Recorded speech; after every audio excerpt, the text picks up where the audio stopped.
Hey, let's do a update on the old Fretless Bass project here.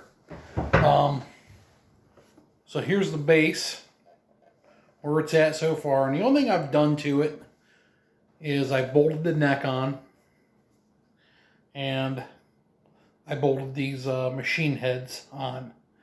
And these machine heads came with this neck and body when I bought it, so I didn't buy anything different. They're not super expensive, but they're decent. They're definitely good enough for me. I'm going to go ahead and set this over here.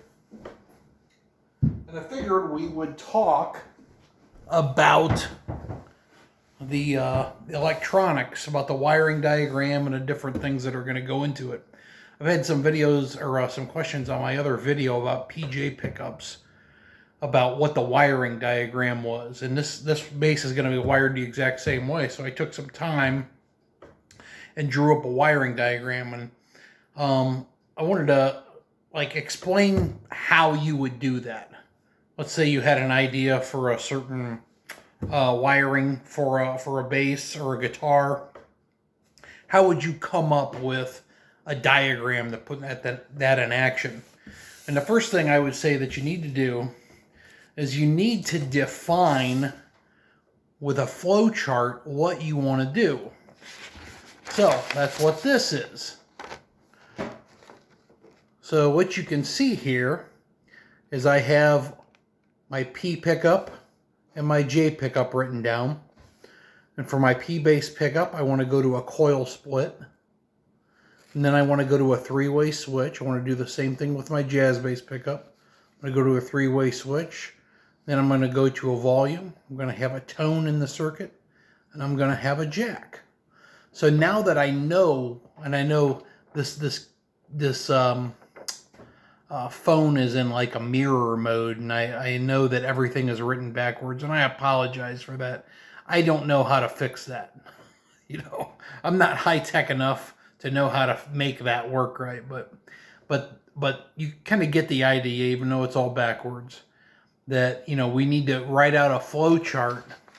We need to write out a diagram of exactly what we're trying to accomplish. If you've ever been involved in any sort of big projects, maybe at work, you'll know that that's how you would do that. You would need to come up with a flow chart. And you need to turn that into a wiring diagram. And that was the next step. And when you're coming up with a wiring diagram, it's helpful to have an idea of how the components are wired. And you can do a web search to find out how they're done. But what I've been doing is when I first started playing, I got this book. So I've had this book since I was probably 14 years old.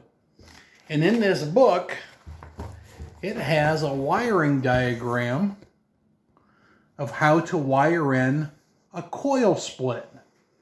And I did this modification, when I was probably 15, 16 years old.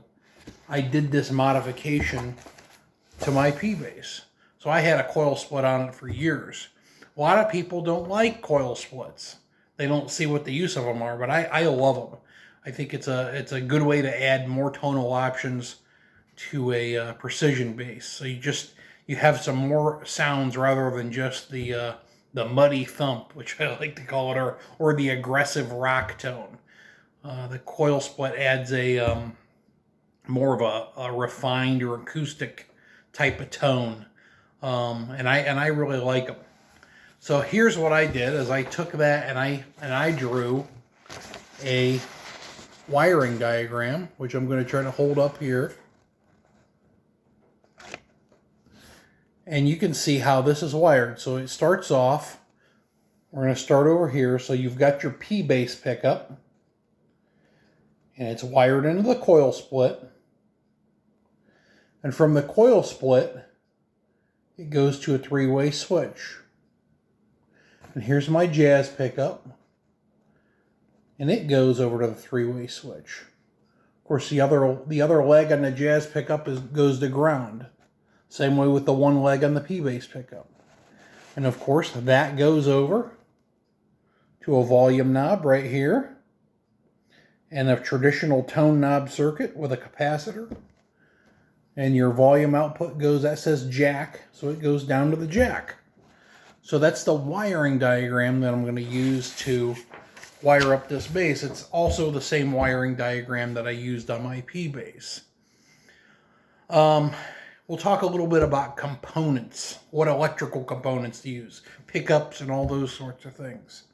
So I guess we'll start with pickups. That's probably the best place to start. For this particular bass, I have a set of pickups here that are used.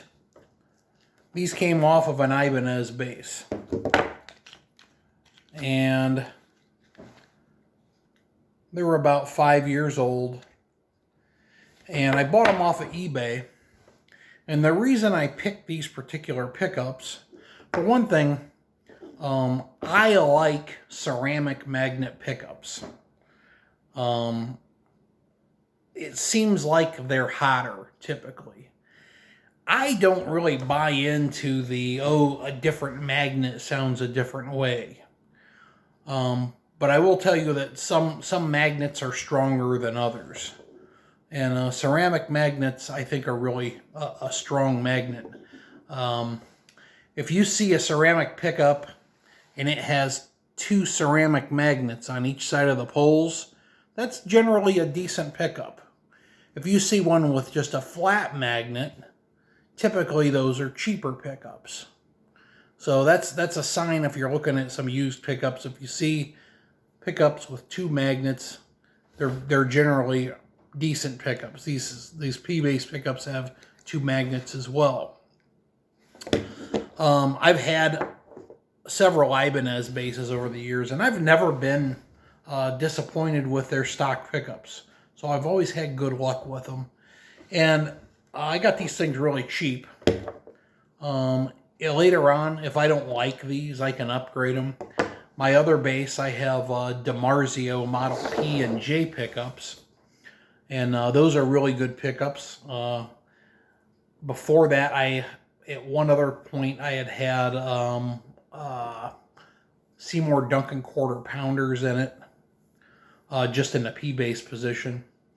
I can tell you that I've never upgraded pickups just for sound quality. The only time I've changed pickups in a bass was because the pickup was bad. And I've generally found that whatever pickup is in a bass, for the most part, I can deal with it. I can make the bass sound the way I want it to sound. I think too often we get caught up in this, swapping out parts and is there some sonic upgrades that can happen by switching out pickups? Absolutely. But is it as big a deal as we might make it out to be, or we might think it's going to be? Oh, if I get these XYZ pickups, the bass is just going to sound so good. And that's typically not the case. So the other thing that we'll talk about are the rest of the components. So for a volume knob, I'm using a Cts Stacked Volume Pot. I've had real good luck with that brand. They've been around for a million years. They're very reliable. This is the same pot that you would see in like a 62 jazz bass. This one has dual 500 meg pots. So, you'll hear a lot of discussions about, what value of potentiometer to use, but that's another thing. I've never really experimented with that because I've never thought, my volume or my tone knob is not doing what I want it to do. Again, I can adapt to what I have. I can usually make it sound the way I want it to sound. I'm more looking at, is the thing durable? Is it going to hold up for a long time? And like I said, I've had really good luck with these. I've got a 3-way switch. This is a Gibson product. And that's what I used on my other bass, and I've had really good luck with that. Here is my dual pole, dual throw switch that I'll use for the coil split. It's got 6 little terminals on the back of it. Usually have to drill a hole in your pick guard to mount that. And last I have some capacitors. And these capacitors I've been kicking around forever.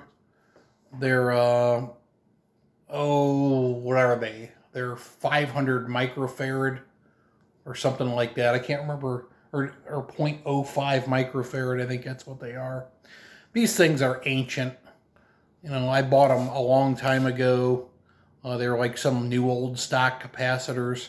I bought them because they're tiny. They're ceramic capacitors, but they're in a real small package. And in a P-base, your wiring, you don't have a lot of room to wire. A lot of people, like, you know, they'll buy these, and this is just out of the parts bin. They'll buy these. I think guys will call them like an orange drop capacitor. And I think there's a whole lot of, you know, people, it's another thing. People make a big deal about, oh, what brand of capacitor you have in your base or whatever. I don't think that makes any difference. You know, you could change the value of a capacitor. That would make a difference.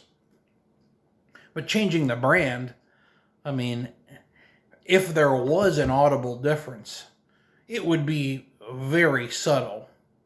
And we got to remember, we're playing the bass here. We're going to be, for the most part, buried in a mix anyway.